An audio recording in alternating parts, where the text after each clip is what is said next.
আসসালামু আলাইকুম। আমি ফারহানা হক, প্রভাষ্য পদার্থবিজ্ঞান বিভাগ, নারায়ণগঞ্জ সরকারি মহিলা কলেজ। প্রিয় শিক্ষার্থীরা, আশা করি ভালো আছো, নিরাপদে আছো এবং সুস্থ আছো। গত ক্লাসে আমরা স্থির তড়িতের 7 নম্বর লেকচারটি দেখেছিলাম। আজকে আমরা স্থির তড়িতের 8 নম্বর লেকচারটি দেখব, আর আশা করছি এটি স্থির তড়িতের আমাদের শেষ লেকচার। আজকে আমরা দেখব চার্জিত ধারকের সঞ্চিত শক্তি আর গউস ল। আচ্ছা, প্রথমেই আমরা বলি কোনো পরিবাহীতে যদি কিছু চার্জ জমা থাকে, এই চার্জ কিন্তু পরিবাহীতে একবারে দেওয়া সম্ভব হয় না, একটু একটু করে চার্জ করতে হয়। এতে কিছু পরিমাণ কাজ করতে হয়, কারণ এটি কিছু চার্জ লাভ করার কারণে পরবর্তী চার্জ যখন আমরা দেই তখন চার্জ প্রদানে তারা বাধা, যেই চার্জগুলো উপস্থিত আছে তারা আবার পরের চার্জগুলোকে বাধা প্রদান করে। আচ্ছা, তাই কোনো পরিবাহীকে চার্জিত করতে হলে কিছু কাজ করতে হয় অথবা কিছু শক্তি ব্যয় করতে হয়। এই যে ব্যয়িত শক্তি চার্জিত পরিবাহীতে তড়িৎ শক্তি হিসাবে জমা থাকে। এটা শুধু পরিবাহীর ক্ষেত্রেই নয়, ধারকেও একই সিস্টেম। কোনো ধারকে যদি চার্জিত করতে হয় তাহলে কিছু শক্তি ব্যয় হবে এবং চার্জিত ধারকেও তড়িৎ শক্তি জমা থাকে।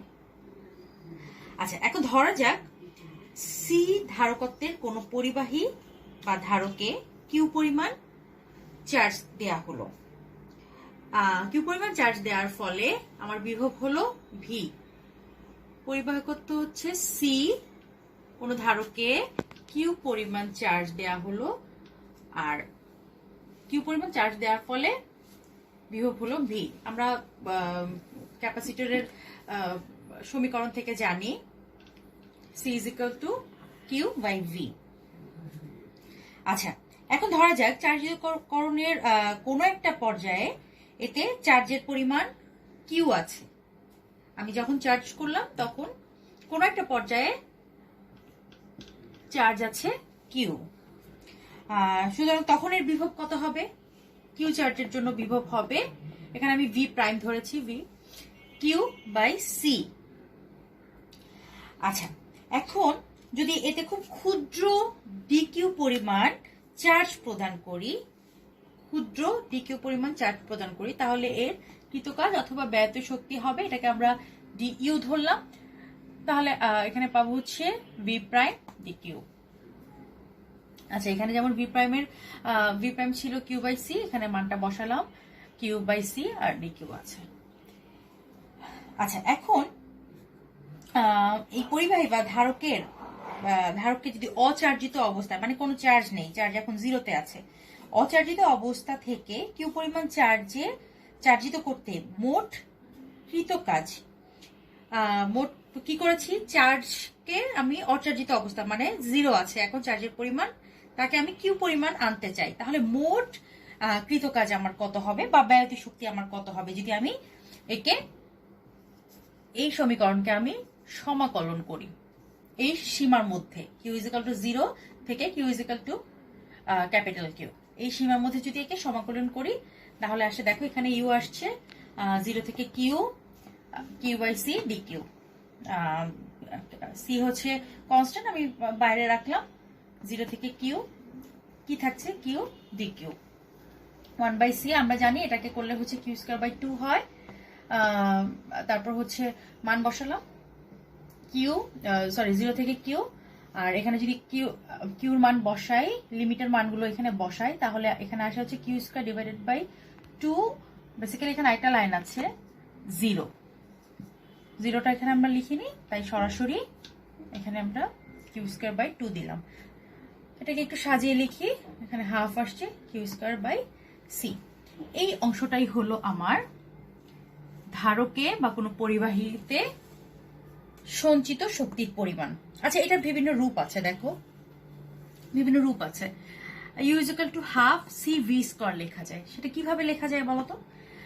আমরা জানি Q is equal to C V. আচ্ছা, এটাই বা কোত্থেকে আসলো? দেখো এই সমীকরণ থেকে আমরা কিন্তু এটা লিখতে পারি, Q is equal to C V.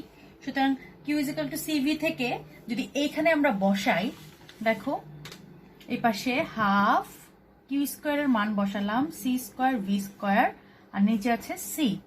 তাহলে কি আসে, কাটাকাটি গেলে ওখানে সি থাকে হাফ সি ভি স্কোয়ার। দেখো এটা এখানে লিখেছি হাফ সি ভি স্কোয়ার। আবার এটা আরেকটা রূপ আছে, U is equal to half Q V. এটা কিভাবে আসে, C is equal to Q by V. এই যে একদম প্রথম যে সমীকরণটা লিখেছিলাম, C is equal to Q by V. এখান থেকে আমরা মান বসাতে পারি, C is equal to Q by V, এখানে মান বসালে কিউ ভি চলে আসে। সুতরাং এটাকে আমরা তিনটা ভাবেই, যদি সূত্র আসে ম্যাথ করতে হয়, আমরা এই তিনটা সূত্র দিয়েই, যখন যেটা থাকবে, যদি আমার ধারকের পরিবাহকত্ব সি দেয়া থাকে, তখন সি দেয়া থাকে আমাকে ব্যয়িত শক্তি বের করতে, সি আর ভি দেয়া থাকে তখন ইউ বের করতে বলতে পারে। অথবা যদি আমার দেয়া থাকে কিউ এবং সি, তখন আমি এই সূত্র ব্যবহার করব। যখন আমার কিউ এবং ভি দেয়া থাকবে তখন আমি এই সূত্র ব্যবহার করব। তোমরা ইনফরমেশন বুঝে তখন এই তিনটা সূত্র ব্যবহার করে চার্জিত ধারকের সঞ্চিত শক্তি বের করতে পারবে। আচ্ছা, আমরা এখন একটা ছোট্ট একটা ম্যাথ দেখি।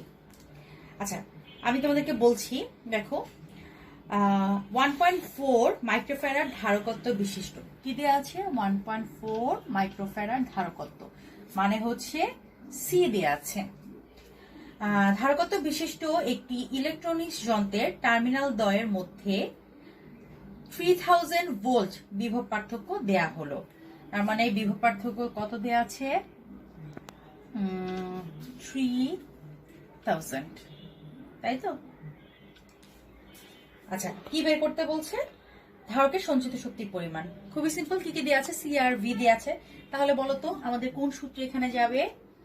আমরা কি এই সূত্র ব্যবহার করব, নাকি এই সূত্র ব্যবহার করব, না এই সূত্র ব্যবহার করব? আমার দেয়া আছে সি এবং ভি, তাহলে অবশ্যই আমরা এই সূত্রটা ব্যবহার করব, U is equal to half C V square. ঠিক আছে, ম্যাথটা করি, দেখো হাফ সি ভি স্কয়ার। আশা করি তোমরা পারবে। আচ্ছা, এখানে মাইক্রো ফ্যারাড দেয়া আছে, এটাকে আমরা ফ্যারাডে যদি নিয়ে আসি তাহলে কি আসবে বলো, 1.4 into 10 to the power -6 farad. এটা তো 3000 ভোল্ট দেয়াই আছে। আচ্ছা, এখন এখানে বসাও, সি এর মান হচ্ছে 1.4 আর ভি এর মান হচ্ছে কত আসে, রেজাল্ট আমাকে তোমরা বাসায় রেজাল্টটা করে আমাকে জানাবে।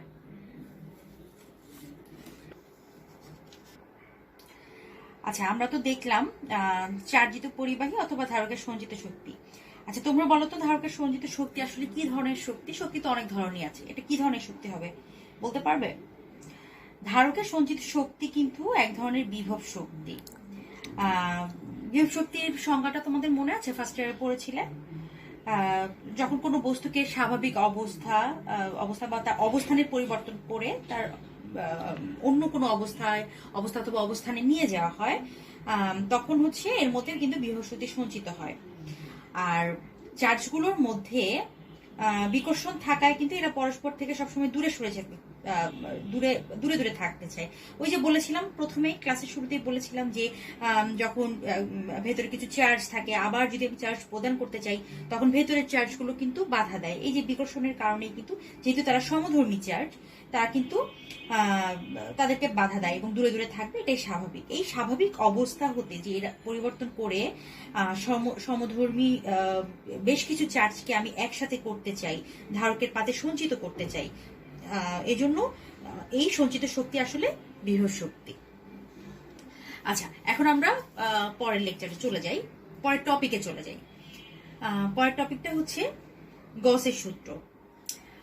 বাংলায় এভাবে বলে এটাকে গাউসের সূত্র অথবা গস ল। কিছু কিছু বইতে আসলে এভাবে লেখা আছে, ইংলিশে লেখা আছে গস ল, এজন্য আমি দুটোই লিখে দিয়েছি।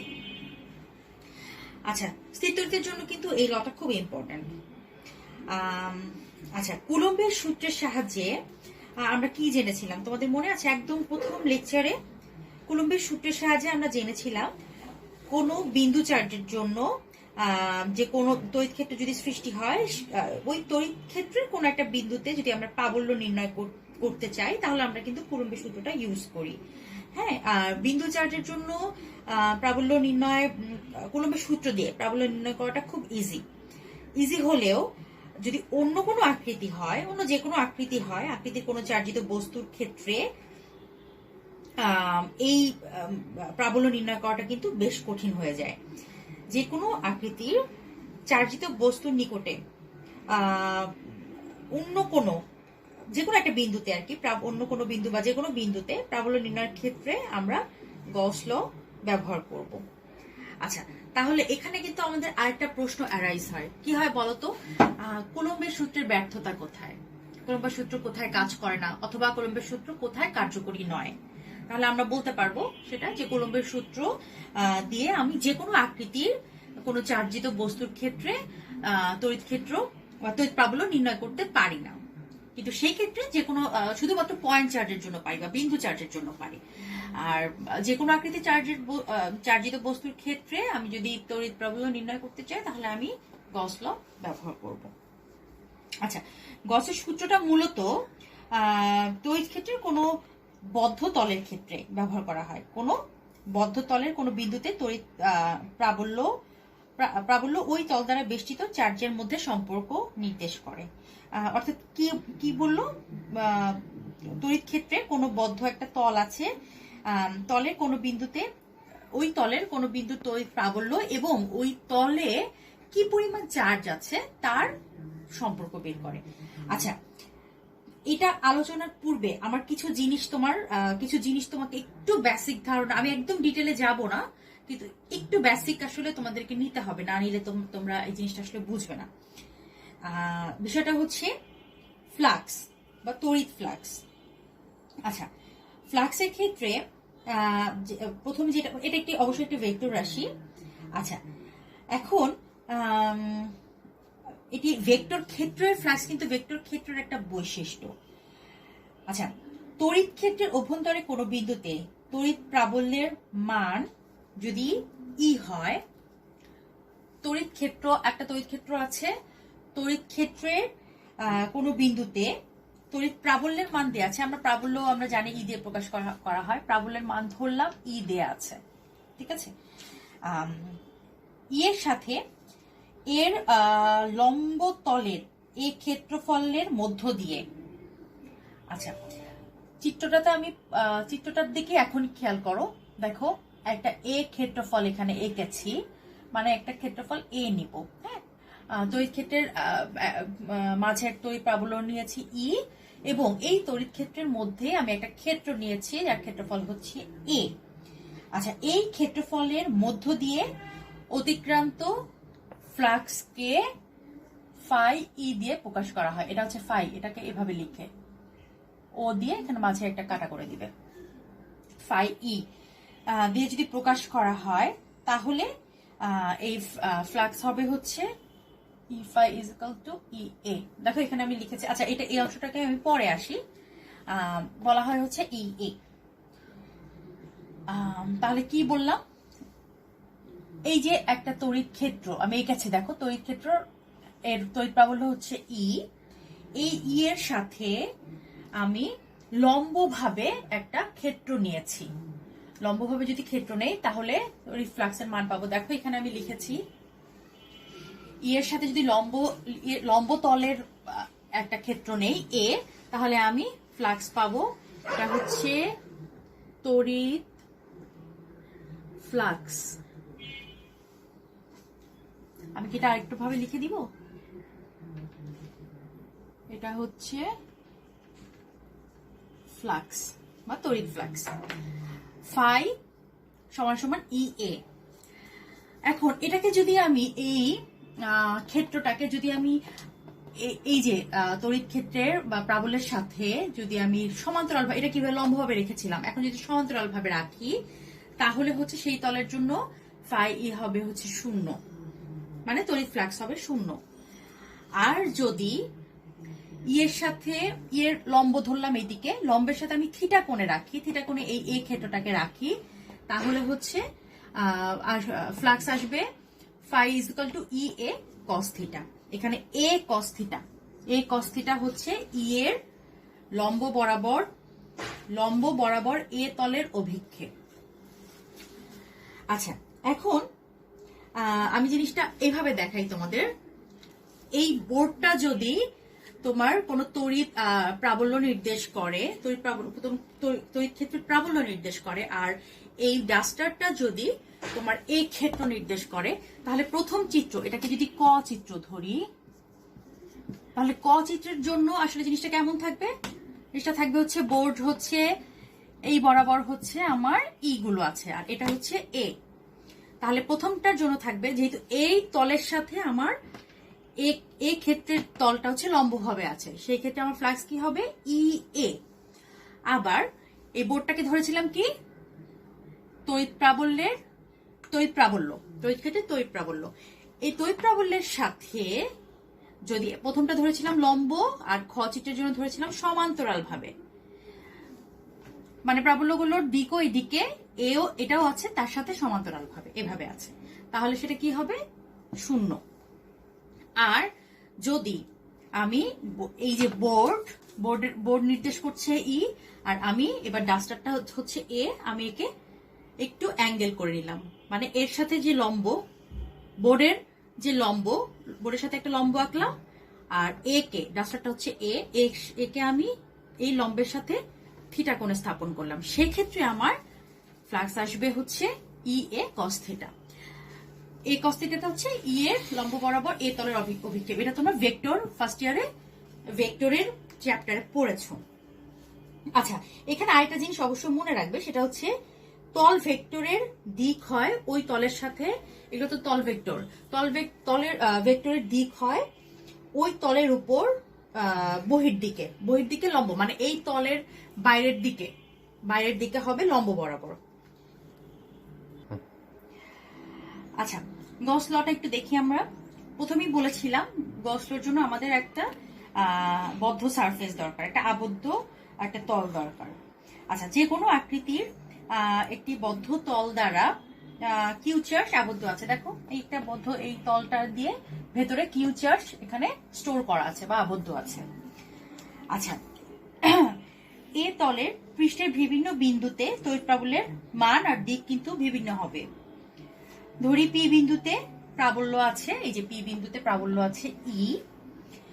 পি বিন্দুর চারদিকে অতি ক্ষুদ্র ডি এ সারফেস, এই যে এই সারফেসটা ডি এ, অতি ক্ষুদ্র ক্ষেত্রফলের মধ্যে দিয়ে অতিক্রান্ত তড়িৎ ফ্লাক্স কি হবে? ডি ফাই সমান সমান ই ডি এ।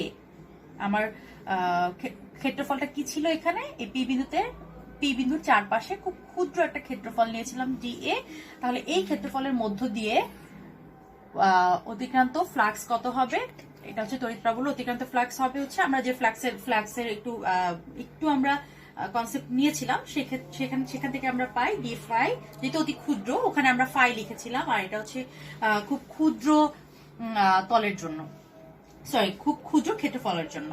হ্যাঁ, তাহলে আমরা কি লিখতে পারি? D phi is equal to E D A. এগুলো হচ্ছে ভেক্টর। আচ্ছা, এখন এই বদ্ধতলের মধ্য দিয়ে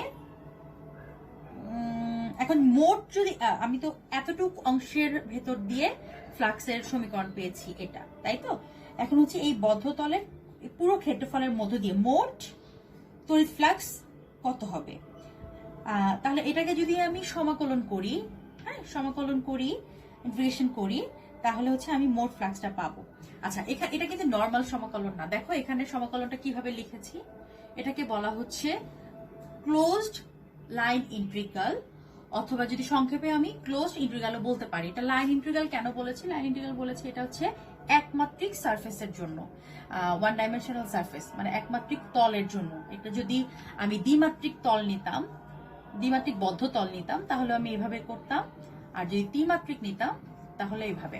যাই হোক, এখন এগুলো আমাদের লাগছে না, আমরা একমাত্রিক সারফেসের জন্য করছি, তাই আমরা এটাকে বলবো হচ্ছে ক্লোজ ইন্টিগ্রাল।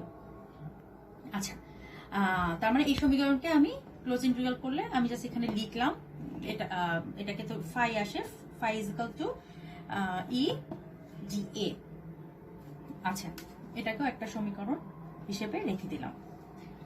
আচ্ছা, দেখো তারপর গাউসের সূত্র অনুসারে, মানে গস যেটা বলেছেন সেটা হচ্ছে কোনো কল্পিত বদ্ধতলের মধ্য দিয়ে মোট অতিক্রান্ত ফ্লাক্স, মোট অতিক্রান্ত ফ্লাক্স কিন্তু এটা পেয়েছি আমরা, হ্যাঁ, মোট অতিক্রান্ত ফ্লাক্সের এপসাইলন নট গুণ, এই ফ্লাক্সের সাথে এপসাইলন নট গুণ হবে হচ্ছে ওই তল দ্বারা সীমাবদ্ধ চার্জের সমান। এই তল দ্বারা আমি আগেই বলেছিলাম কিউ পরিমাণ চার্জকে আবদ্ধ করেছি, মানে এই কিউ পরিমাণ চার্জ এই তলে সীমাবদ্ধ আছে, এর সমান হবে, এই সীমাবদ্ধ চার্জের সমান হবে।